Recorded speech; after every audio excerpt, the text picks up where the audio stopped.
18 una vez más, esta vez fuera de la calle que usualmente nos convoca. Sin embargo, hemos movido esta escenografía para poder conversar sobre temas que nuevamente nos convocan a todos como sociedad y muchas veces quedan fuera de la rapidez del día a día.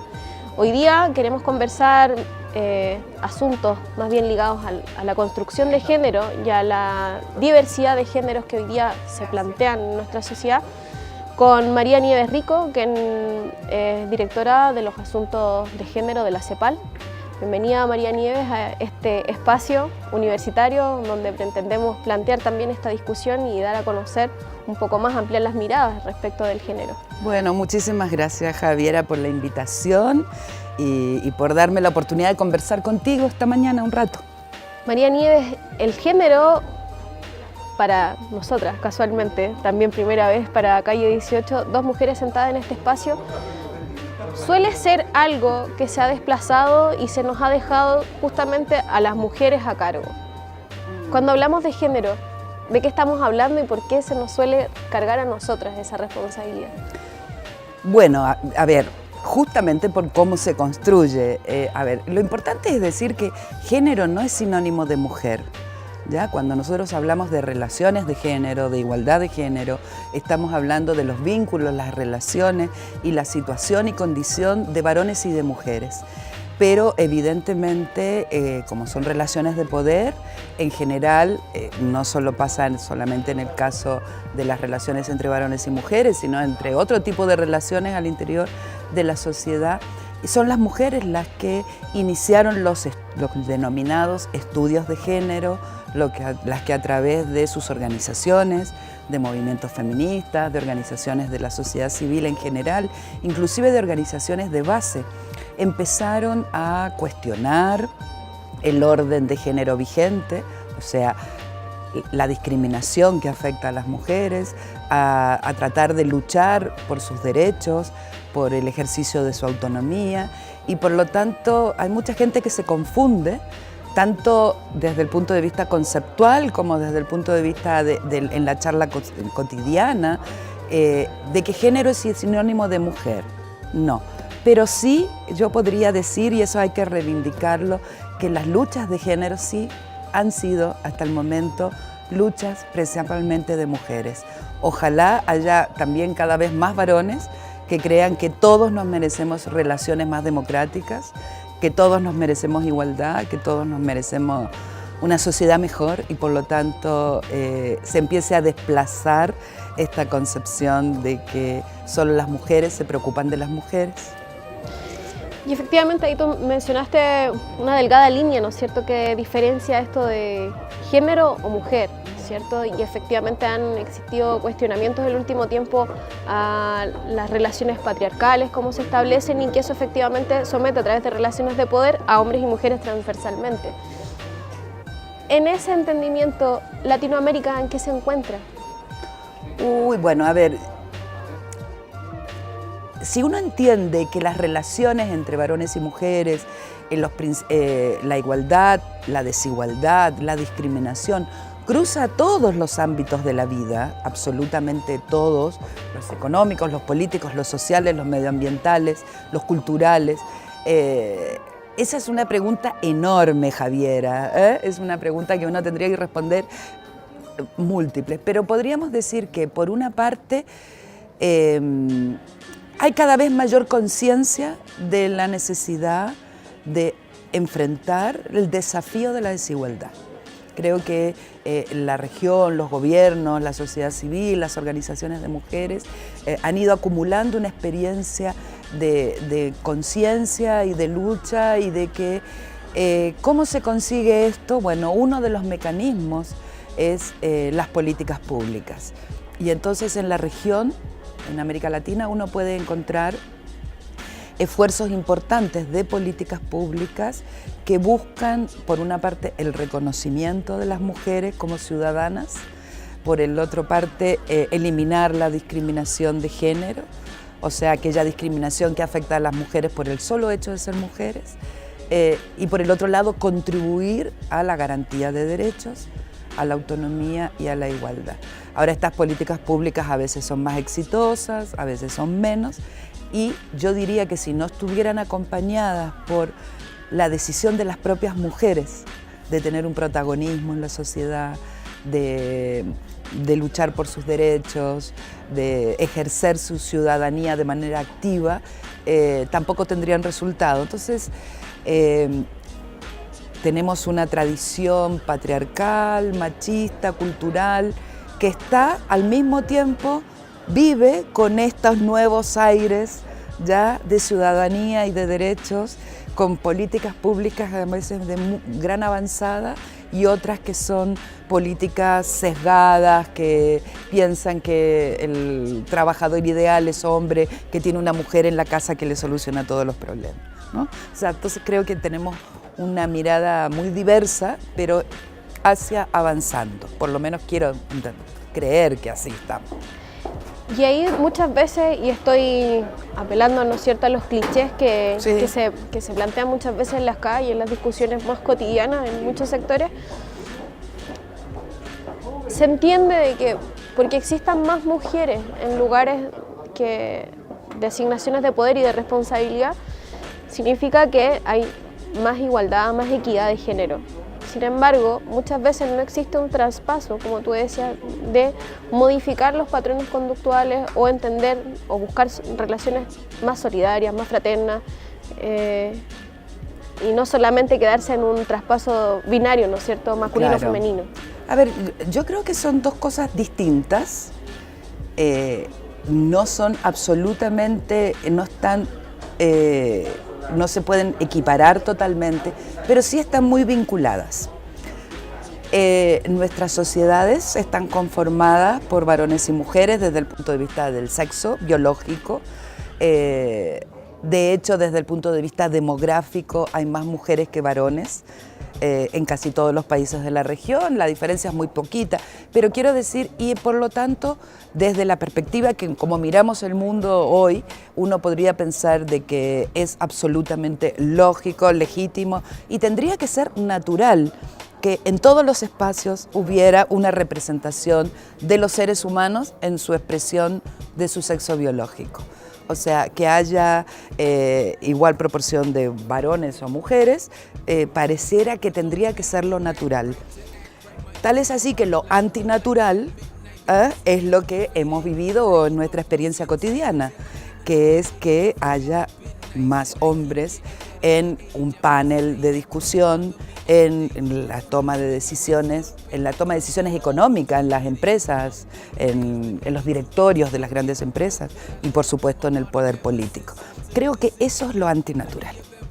Ahora, que haya un porcentaje, y eso es una reivindicación que creo que apunta a que haya una expresión de la sociedad tal cual la sociedad es. Por el otro lado, en los procesos de adopción de decisiones, por el otro lado, el ser varón o mujer no garantiza que la persona, por su sexo, sea portadora de una mirada de sociedad diferente, de un modelo de desarrollo diferente, de lo que tú dices de principios de solidaridad o de igualdad. Por supuesto que no lo garantiza, pero sí es una condición necesaria, aunque no sea suficiente, porque es muy difícil. Primero porque lo legítimo es que las propias personas sean las que lleven sus necesidades, sus intereses y sus demandas al debate público. Si las mujeres no están, ¿quién ha representado hasta ahora los intereses de las mujeres? O nadie, o algunos hombres, o muy pocos, ¿ya? O como han podido. Y no solamente los intereses, las necesidades,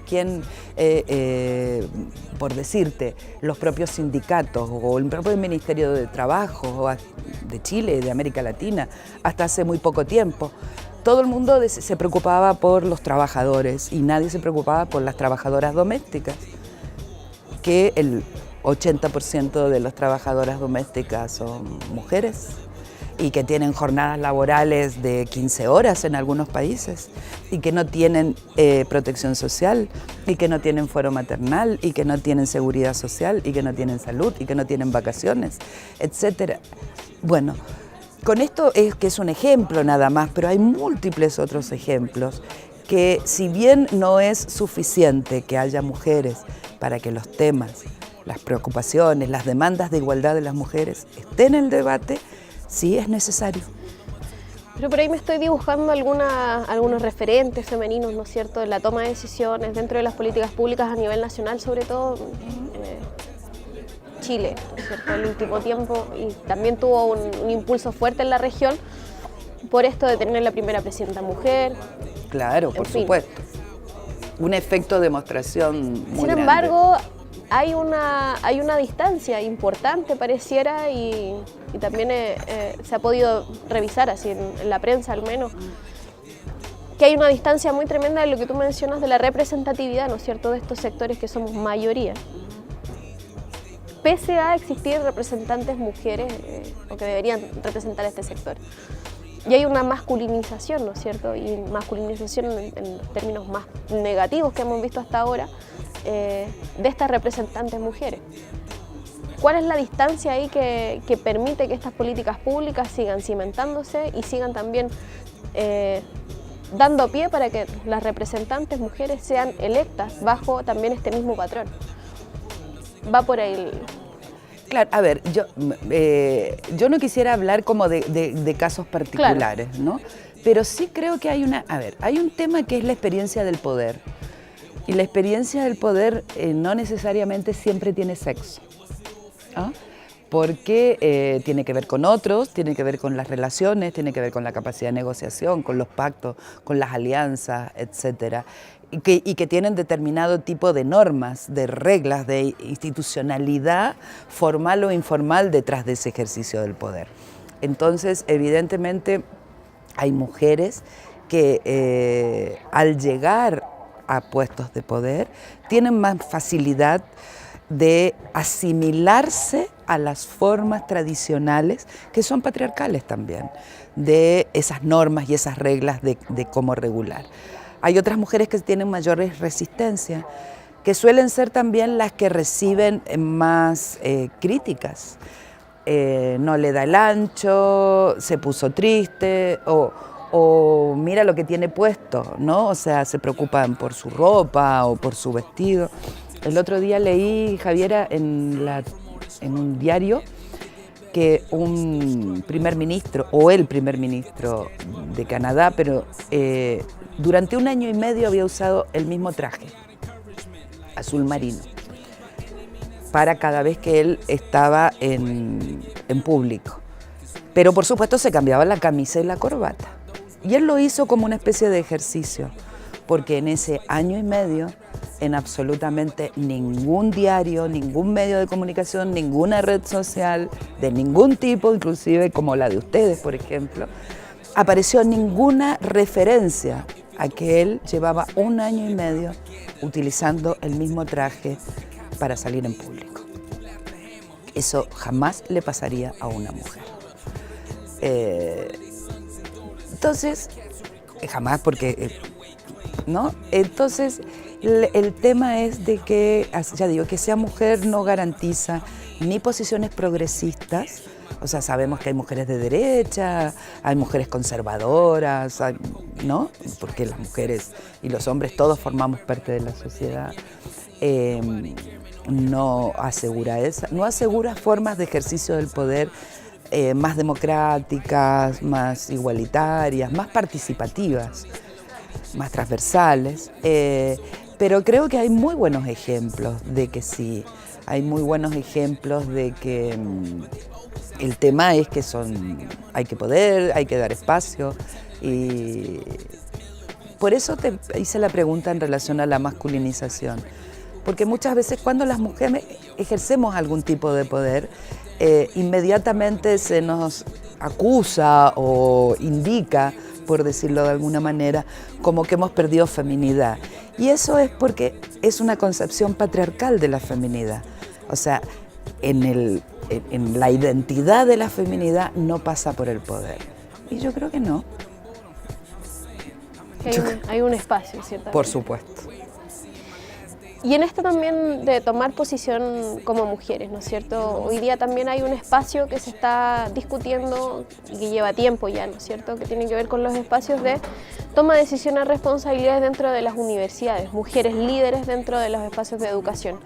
Y efectivamente en este concierto de este escenario de mujeres líderes es que tú participas de este encuentro de Mulíes, ¿no es cierto? Si nos puedes contar un poco de dónde nace la necesidad de juntar a las mujeres líderes dentro de la educación, porque muchas veces pareciera que las mujeres tienen ciertamente un espacio muy invisible dentro de la sociedad y que se reúnan como hito, ¿no es cierto?, como particularizado, individualizado, como mujeres también.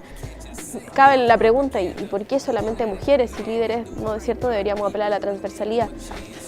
Claro, porque yo creo que hay una... Y lo que tú dices es una mirada, ¿no? Ahora, yo creo que hay un aprendizaje de las mujeres, que es un aprendizaje que sí histórico, que sí esperamos a que nos inviten, si esperamos a tener el espacio, si esperamos a... podemos seguir esperando. Como más pasivamente, ¿no es cierto? Claro, hace un rato hablaba la representante de la Universidad Católica del Perú, que tiene 400 años y que nunca ha tenido una rectora mujer. Y yo creo que con eso es suficiente, en términos para mostrar que si esperamos, vamos a seguir esperando mucho tiempo. Entonces hay un aprendizaje de las mujeres que tiene que ver con una socialización de las mujeres también, que si trabajamos juntas, que si conversamos, que si nos hacemos apoyo, si nos tutoreamos, hacer coach, dicen algunos ahora, ¿no? Pero podemos hablar en castellano. O sea, si nos apoyamos y si juntas pensamos, eso es algo que va a contribuir y a acelerar determinado tipo de avances. Entonces yo creo que tiene que haber espacios transversales de discusión, pero también estos espacios son muy sanos. Primero porque las mujeres hablan muchas veces con mucha más libertad, porque no se sienten o censuradas o miradas a ver si tienen el traje azul o rojo, necesariamente. Comparten experiencias, comparten limitaciones, necesidades, demandas, y entonces yo creo que hay una experiencia que es positiva, que evidentemente no significa que siempre uno va a mirar el mundo desde esta perspectiva, pero uno no se preguntaría ¿por qué se juntaron los médicos pediatras? ¿Por qué no se juntaron con los geriatras? Si un niño después va a ser viejo y entonces veamos desde chiquito. No, bueno, porque los distintos colectivos se fortalecen, discuten, debaten y demás para luego salir hacia los espacios comunes. Entonces creo que es una excelente iniciativa, pero que no hay que mirarla como una iniciativa separada, fragmentada, sino como una iniciativa de fortalecimiento, de planificación, de apoyo mutuo entre mujeres que trabajan en instituciones de educación superior de distintos países de la región, que luego vuelven a sus lugares de trabajo y fortalecidas, con nuevas ideas, con nuevas decisiones, con buenos diagnósticos. Se estaba dando, y por lo que también recogido de las experiencias anteriores de este encuentro, o los encuentros previos que se realizaron a la importancia de la socialización de las prácticas, ¿no es cierto? Tanto de ellas, de las participantes, y ellos también, de los participantes en este encuentro, como también de sus pares que están ausentes. Y apostando justamente a una construcción superior en donde apuntamos, ¿no es cierto?, a una transformación más amplia. Y en ese contexto, efectivamente, el que sean pertenecientes a educación superior es muy atingente. Totalmente. ¿Cuáles son los desafíos que se están planteando en ese escenario? Porque tú bien lo decías, el ejemplo de la universidad en el Perú es el ejemplo que se repite sistemáticamente en toda América Latina. Claro. Sí. ¿Cuál es el escenario en el que nos movemos en ese plano y cuáles son los desafíos que se plantean hoy? A ver, yo creo que los desafíos son tan grandes y el tiempo de espera ha sido tan largo que lo único que queda ahora es actuar. Y actuar significa tomar medidas de acción positiva, por ejemplo, tener planes de igualdad de género en las universidades, hacer acción positiva en la investigación de estudios de género, en la difusión, en las publicaciones, tener un presupuesto asignado también, etiquetado inclusive, para actividades vinculadas. Creo que es el momento no solamente del diagnóstico. El diagnóstico nos dice que hoy las mujeres en la región tenemos mayores y mejores niveles de capacitación que los varones, que tenemos mayores niveles de logro en todos los niveles de enseñanza, ¿ya? Y eso otra vez es súper paradojal, porque no se refleja en los liderazgos o en las tomas de decisiones. Entonces es el momento de actuar, hacer planes, ya digo, de igualdad al interior de las universidades, a tomar políticas y pensar en un gobierno paritario que cambie la forma de pensar también la universidad y la propuesta que hace la universidad a los países. Sí, efectivamente, porque ya emergen una serie de también temas que se van repitiendo, ¿no es cierto? No sé, la maternidad, la paternidad, que suelen, al menos en espacios de educación o institucionalizados, como ser invisibilizados, ¿no es cierto? Los derechos laborales, por cierto, que también están diferenciados y que no corresponde. En fin, también la propuesta académica, ¿no es cierto? ¿Cuál es el futuro que estamos forjando a partir de esos espacios? ¿Y cuál es el mensaje que estamos dando desde un lugar tan crucial y vital para el desarrollo de una sociedad y para el crecimiento de un país y el desarrollo social y cultural y demás, como son las universidades, ¿no? Efectivamente. Bueno, y eso, por último, me gustaría una reflexión tuya a aquellas mujeres, a aquellos hombres también, ¿no es cierto?, que no se han cuestionado esta posición de género en su espacio de construcción cotidiana, ya sea en las universidades, en espacios de poder, en espacios de administración pública.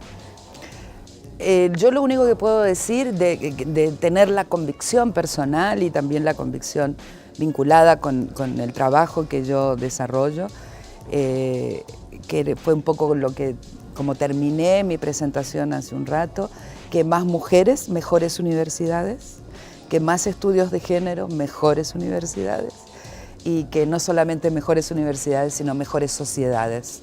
Yo creo que la convocatoria es que todo aquello que apunte, que se dirija hacia una mayor igualdad, hacia el ejercicio de los derechos humanos de las personas, hacia el ejercicio de la autonomía, es apuntar hacia una mejor sociedad, y habrá muchísimas mujeres, pero también muchísimos varones que ojalá se puedan sumar a esta ilusión, a este esfuerzo también, a este trabajo. María Nieves, bueno, a nombre de la universidad te damos las gracias por tu tiempo, por también clarificar ciertas cosas. Creo que, bueno, en espacios como una universidad tecnológica muchas veces no nos damos el espacio de cuestionarnos asuntos más cotidianos, ciertamente, y transversales, como tienen que ver con el tema de género.